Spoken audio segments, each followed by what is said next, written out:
Jurídico News. O nosso foco é focar você nas leis. Boa noite. Hoje, 23 de maio de 2012, estamos aqui pela Just TV com mais um Jurídico News. O tema do Jurídico News dessa noite é confiabilidade da urna eletrônica. Com vocês, o nosso radar jurídico.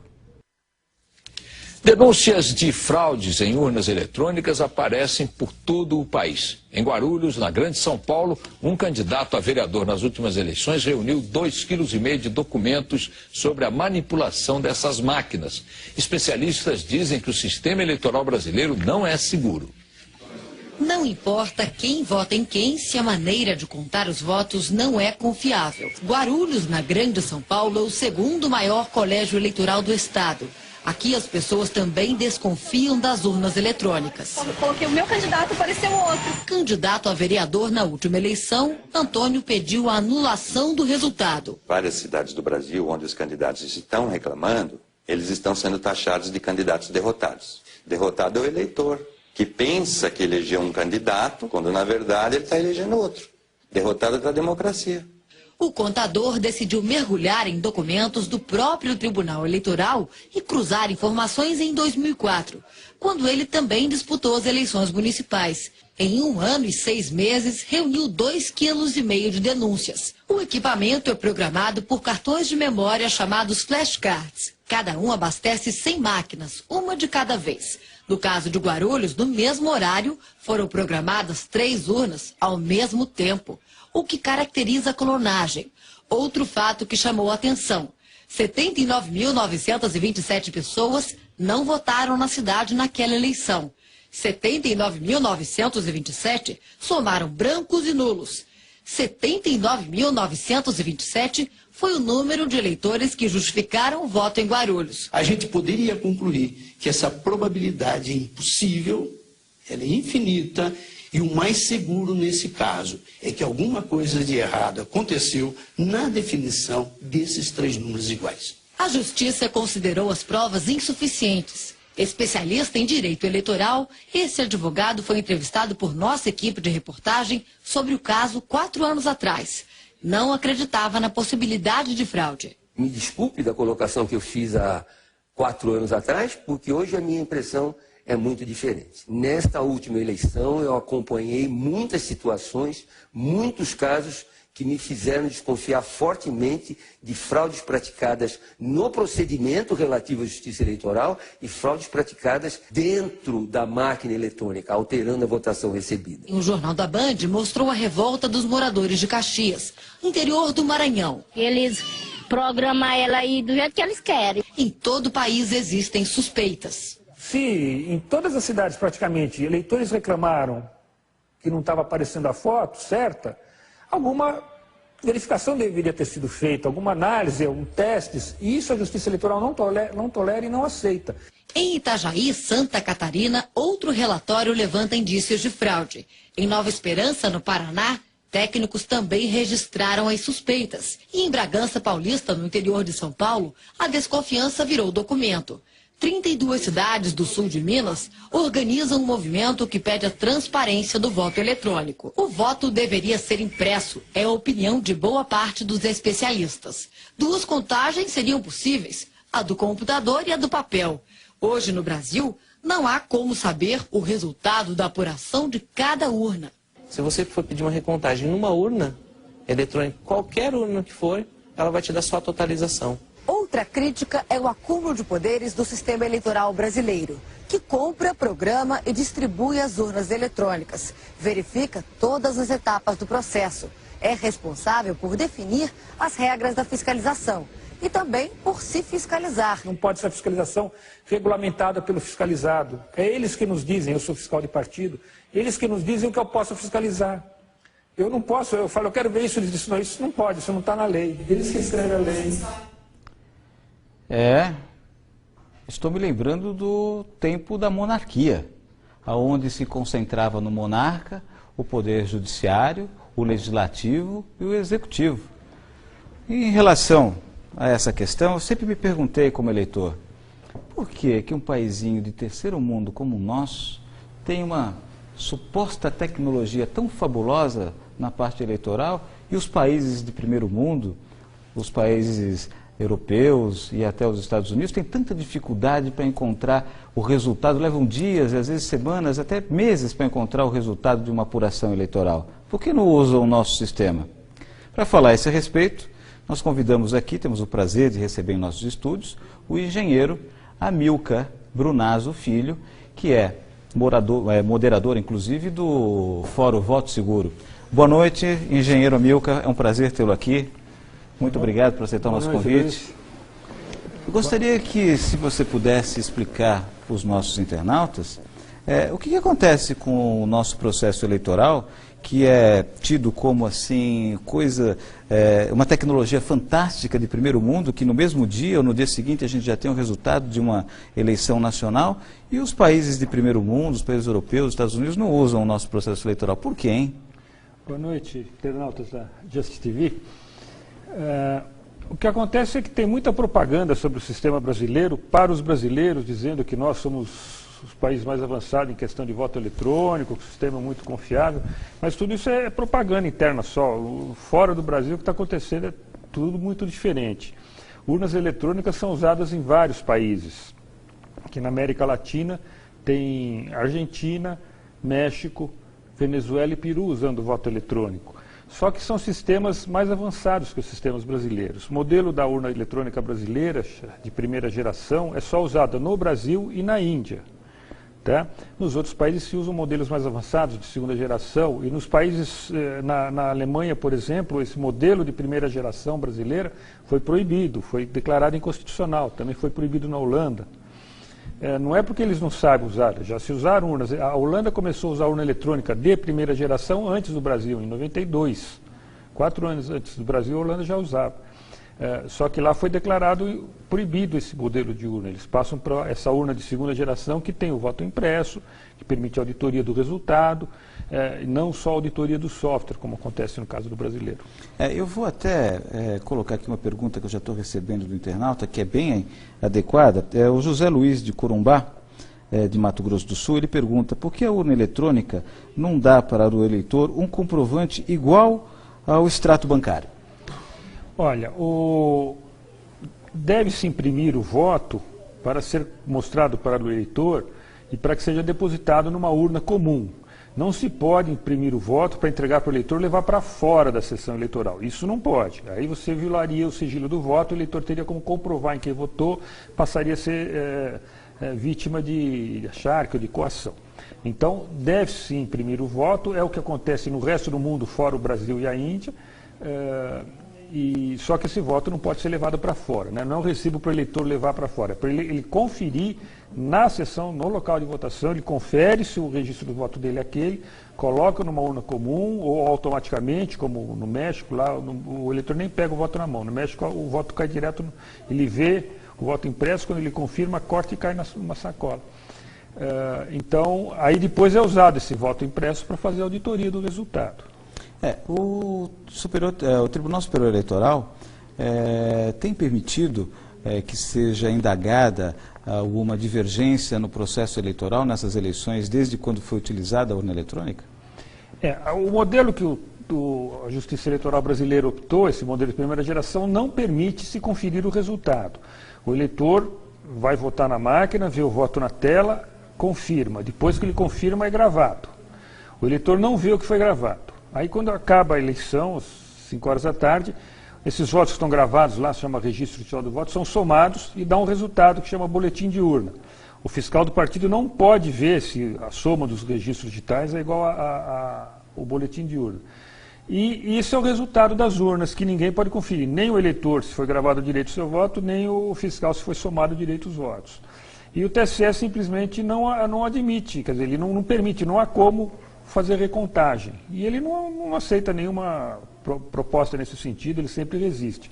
Ele diz que há transparência quanto à produção do software, mas ele não permite transparência para o eleitor. O eleitor não pode ver para quem foi gravado o seu voto. Tem um acórdão do Tribunal Superior Eleitoral, salvo engano, sobre um candidato que pediu a recontagem de votos e foi arbitrada uma perícia.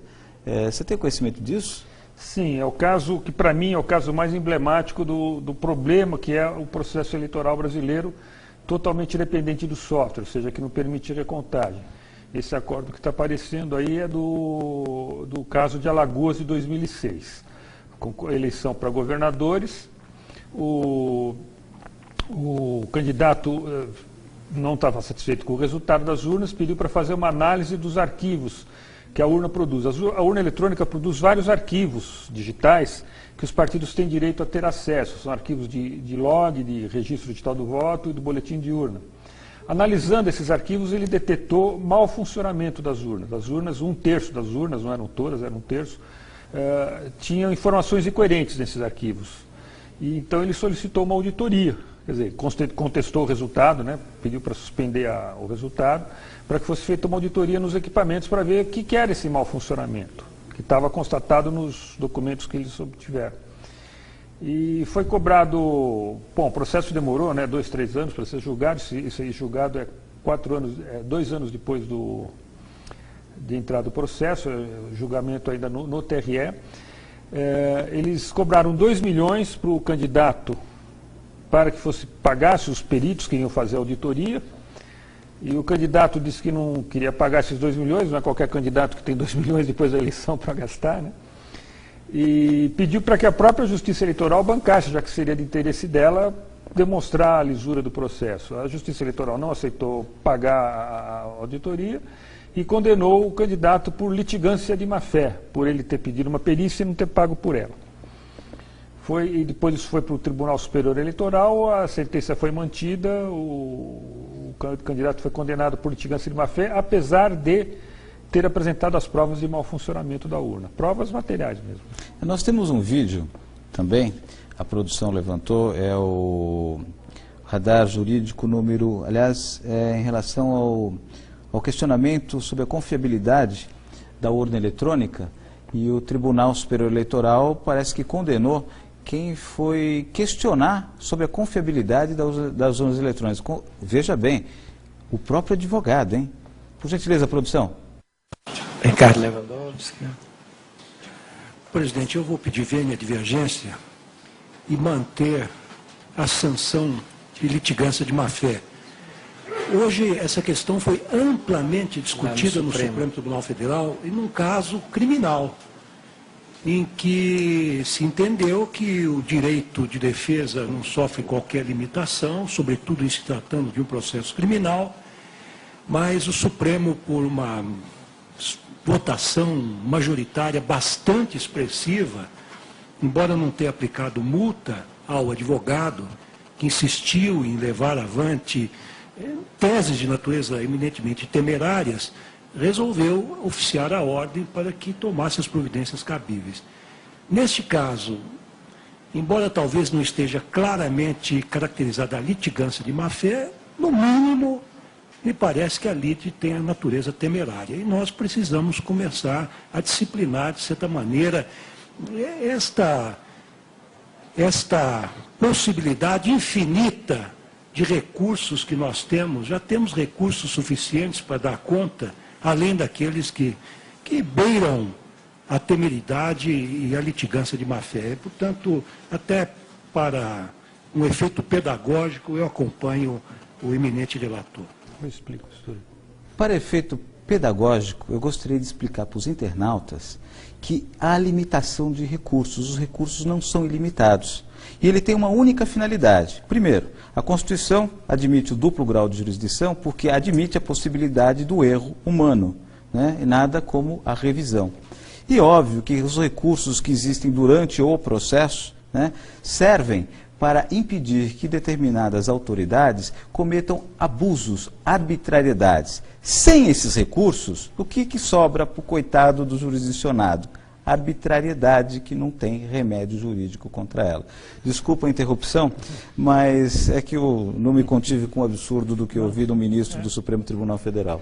O que ele estava dizendo aí, Luiz, é que quem ousar questionar as urnas eletrônicas, esse é o caso de Alagoas 2006, quem questionar as urnas eletrônicas será condenado por litigância de má-fé. Isso é uma ameaça, né? É uma ameaça. Uma ameaça. E tem um detalhe ainda mais curioso, que logo em seguida, esse foi o penúltimo voto, último voto foi do presidente Aires Brito, né, que deu a sentença final, condenando por litigância de má-fé. E nesse instante levantou-se, ele encerrou o julgamento, nesse instante aparece o Aires Brito encerrando o julgamento, levanta-se um juiz que ia sair e assumiu o outro juiz, o ministro, no lugar do TSE, que era o advogado original da casa que foi condenado por litigância de má-fé, e era naquele momento o ministro do Tribunal Eleitoral. Aí o Aires Brito se deu conta que ele tinha acabado de condenar por litigância de má-fé o ministro do TSE, né, que antes era advogado daquela parte condenada, e falou, não, mas olha, não é bem assim, ele deu uma desculpa esfarrapada, que isso aqui, nunca, os advogados são pessoas excelentes, não sei o quê.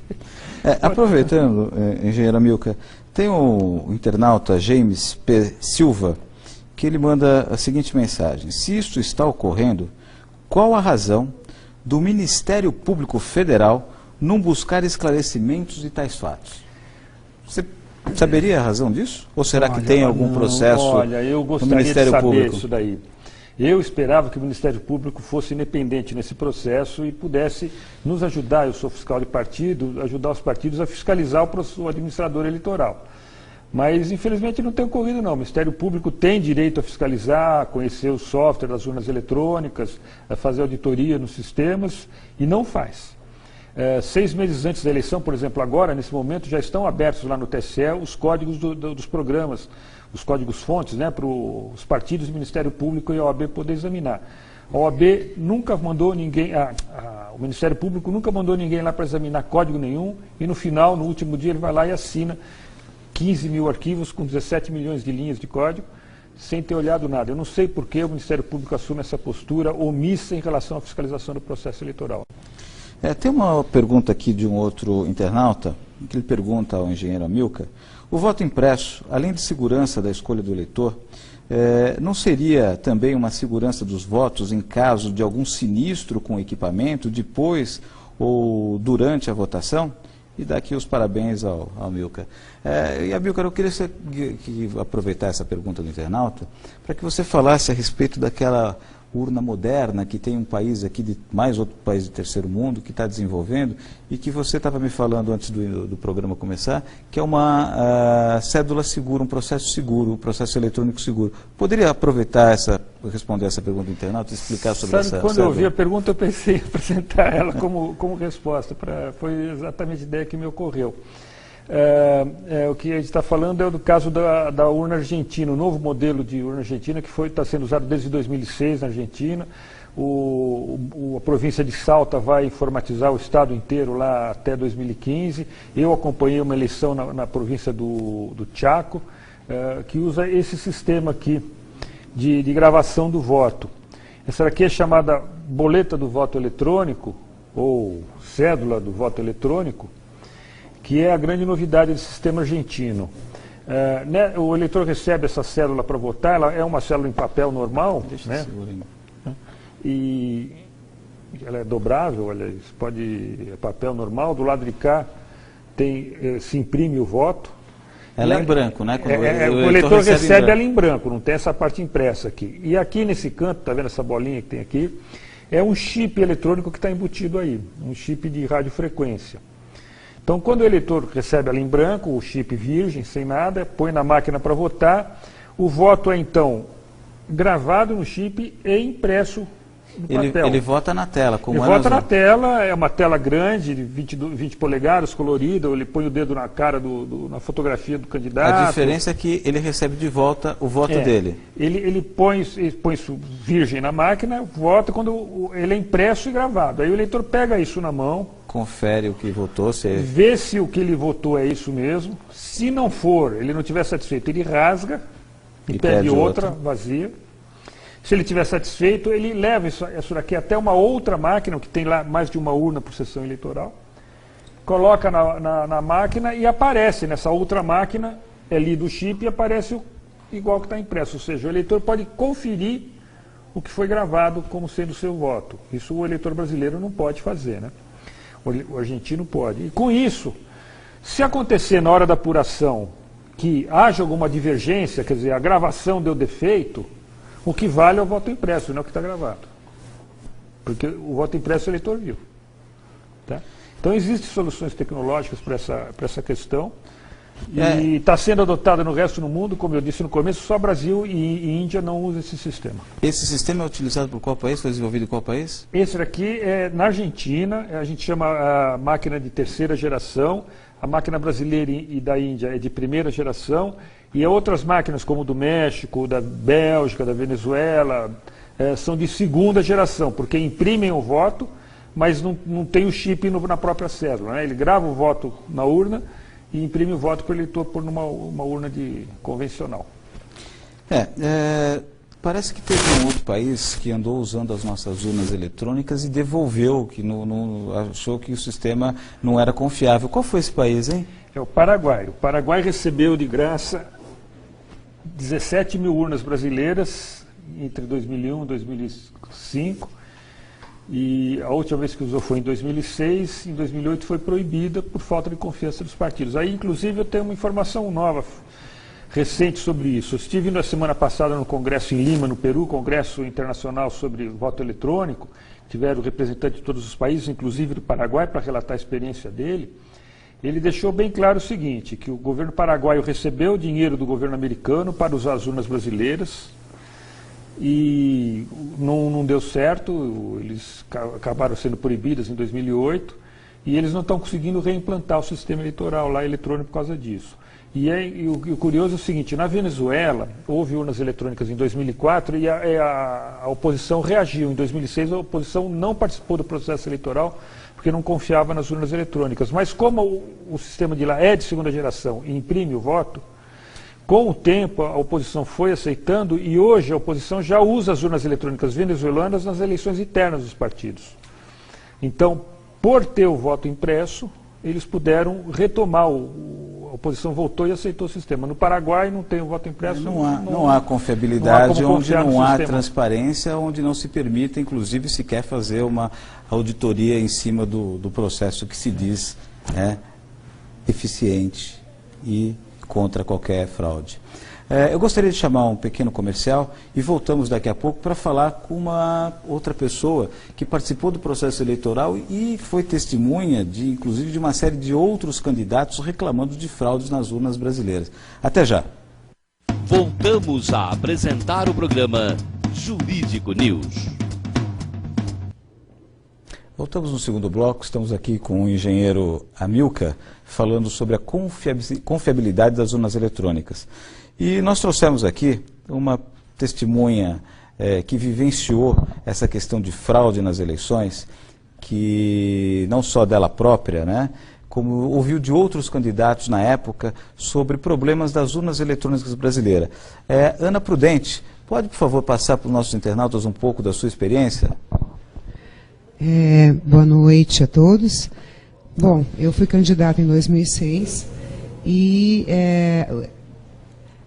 acabou assim, depois das eleições, muitos candidatos não estavam felizes, não encontravam seus votos, principalmente do interior de São Paulo.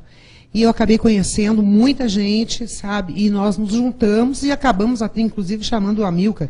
E o Amilcar teve que chegar lá para dar explicação para a gente, olha, vocês não encontraram seus votos, mas é o seguinte, não tem como fazer, não tem solução, não tem onde procurar, não tem nada. Então, infelizmente, nós ficamos sem respostas também, né? Esse grupo tem uma comunidade na internet? Não, olha, em 2006 eu já tinha desconfianças. Depois de 2006, aí eu realmente cheguei à conclusão de que as fraudes acontecem, né? Se o próprio candidato não encontrar o seu voto na sua sessão, é difícil, né? Mas aconteceu em vários lugares. Então, eu acabei criando uma comunidade no Facebook. O nosso grupo se chama Quero Meu Voto Impresso. É só digitar lá e pedir a entrada, que será bem aceito. Vem com a gente, porque nós precisamos crescer e nós precisamos exigir os nossos direitos junto ao TSE. A gente está esperando vocês lá. Muito obrigada. Muito obrigado, Ana Prudente. Nós estamos aqui recebendo uma série de e-mails e estamos chegando ao final do programa. Uma delas eu gostaria aqui até de citar, é a Ângela Bareia. Ela faz a seguinte pergunta: podemos empreender uma ação popular nos moldes da ficha limpa, exigindo do Superior Tribunal Eleitoral os votos impressos para a conferência das urnas? Só a população poderá cobrar a mudança nas leis? Correto? Eu vou responder essa pergunta, Ana Bareia. Não só esse movimento popular, mas a ação popular propriamente dito. Consulte um advogado numa das ONGs onde você tem próximas aí, para se fazer uma ação popular contra esse tipo de atitude do Tribunal Superior Eleitoral, que fere a moralidade pública, e isso é legitimidade para se ingressar com uma ação popular. Basta você ter seu título de eleitor e ter condições de votar. Se está em dia com o Tribunal Eleitoral, você tem legitimidade para propor essa ação popular por falta da moralidade pública. Mas eu gostaria de passar agora aqui ao Amilcar as suas considerações finais a respeito dessas questões da confiabilidade das urnas eletrônicas, e depois voltarei para dar mais algumas dicas para os internautas. Bom, o que eu gostaria de dizer é o seguinte: como logo apareceu no começo do programa, há esse problema do acúmulo de poderes na justiça eleitoral brasileira. Desse acúmulo de poderes, onde há acúmulo de poderes, é inevitável, há autoritarismo, há abuso de poder. Essa pergunta, por exemplo, sobre se é necessário um movimento para conseguir aprovar uma lei do voto impresso, acho que seria só assim, porque as leis que nós conseguimos aprovar ou tentamos aprovar no Congresso via normal, sem a pressão popular, ou a Justiça Eleitoral derruba. Ela vai lá, atualmente existe uma DIN derrubando a lei. A lei foi aprovada, os juízes do TSE suspenderam a lei no Supremo. Então, a luta popular tem que ser nesse sentido mesmo, talvez se juntando no grupo da Ana e participando disso tudo. Boa noite a todos. Amilcar, eu gostaria de agradecer pela sua gentil presença aqui nos nossos estúdios, também agradecer a Ana Prudente, né? Gostaria de me desculpar com os internautas cujas perguntas não puderam ser colocadas aqui no ar e pedir para que se dirijam a esse grupo da Ana Prudente e do Amilcar na comunidade da internet. E gostaria de deixar vocês com alguns vídeos para vocês consultarem no YouTube, por exemplo. Se vocês fizerem uma pesquisa sobre urna eletrônica, estudo da Princeton University, vocês vão encontrar um estudo que foi feito com uma urna eletrônica que é com o mesmo princípio da brasileira, não é isso? É fabricado pelo mesmo fabricante e tem a mesma estrutura lógica, ou seja, o ataque que fizeram lá em Princeton serve também nas urnas brasileiras, dá o mesmo efeito, que é o mesmo fabricante, a mesma defesa do sistema. Os internautas vão ficar assustados com as conclusões desse estudo, e está legendado, não é difícil de acompanhar, é fácil de encontrar ele no YouTube. E eu gostaria de deixar vocês aqui com mais um vídeo de um deputado, o deputado do PDT, o Fernando Quirella, que falou da tribuna da Câmara dos Deputados a respeito das fraudes nas urnas eletrônicas. E até a próxima quarta-feira com mais um Jurídico News. Boa noite a todos os internautas. Obrigado. Da palavra, o ilustre deputado Fernando Chiarelli, PDT São Paulo. Senhor presidente, povo do Brasil que nos escuta desde lá da Rondônia, desde lá da Roraima, no Acre, até o Pernambuco, até o Rio Grande do Sul, nas fronteiras. Eleitor brasileiro, povo do Brasil, eu denuncio aqui que o sistema eleitoral brasileiro é uma fraude. Eu denuncio aqui que o sistema eleitoral brasileiro é uma mentira. Eu denuncio aqui que o sistema eleitoral brasileiro, via urna eletrônica, é uma trampa e que não existem eleitores, milhões de eleitores no Brasil, e sim milhões de palhaços que vão colocar o voto sabe-se lá onde, porque sabe-se lá para onde vai o voto. Eu denuncio que os programas já estão preparados para criar quem vai ganhar e quem vai perder a eleição. E no decorrer do meu mandato, eu vou provar dia a dia nesta tribuna. O sistema eleitoral brasileiro é uma farsa e é uma mentira. Não existe em lugar nenhum do mundo. O Paraguai devolveu as urnas. Na Alemanha é inconstitucional. Em Portugal fazem piadas.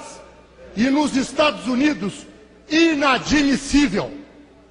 Esclareço ao povo brasileiro que eu não sou o primeiro que denuncia que a urna eletrônica é uma farsa para eleger quem eles querem eleger. O John Herman falou, morreu. O Enéas falou, morreu. O Clodovil falou, morreu. Povo do Brasil, eu ainda estou vivo. Mas os senhores estão convidados, porque já estou recebendo ameaça de tudo quanto é lado, se trouxer as provas das fraudes. Vou trazer. E o promotor público em Ribeirão Preto, doutor Cirilo, é testemunha de que o sistema eleitoral brasileiro é uma fraude. Hoje, as lideranças, padre, hoje, a liderança, meus amigos do Nordeste aqui presentes, não nascem mais nas lutas, nas brigas, nas ruas, nas disputas, e sim são Esse aqui é o grande. Tudo está combinado. Quem vai ganhar e quem vai perder. Para terminar, não. Muito obrigado a Vossa Excelência. Não, para terminar, por favor.